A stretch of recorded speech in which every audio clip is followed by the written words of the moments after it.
নমস্কাৰ বন্ধুসকল, আমাৰ ইডুজৰ ইনফৰমেশ্যন চেনেলত আপোনাক স্বাগতম জনাইছোঁ আৰু বিভিন্ন ধৰণৰ জিকে প্ৰশ্নোত্তৰৰ বাবে আমাৰ চেনেলটো ছাবস্ক্ৰাইব কৰি বেল আইকনত প্ৰেছ কৰি থাকক।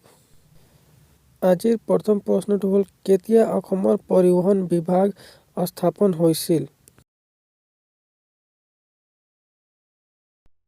শুদ্ধ উত্তৰটো হ'ল অপশ্যন চি, 1948 চনত।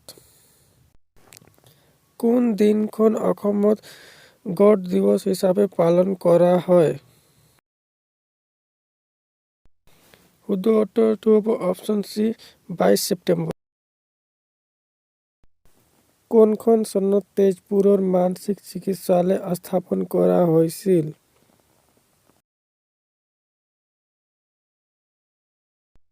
শুদ্ধ উত্তৰটো হ'ব অপশ্যন বি, 1876 চনত। আপোনাৰ নেক্সট প্ৰশ্নটো হ'ল যে কোন বছৰত অসমৰ প্ৰথম মুখ্যমন্ত্ৰী গোপীনাথ বৰদলৈকে ভাৰত ৰত্ন বঁটা প্ৰদান কৰা হয়? অপশ্যনবিলাক হ'ল A 1998, B 1999, C 2000 and D 2001। এই প্ৰশ্নৰ শুদ্ধ উত্তৰটো হ'ল অপশ্যন বি, 1999 চনতে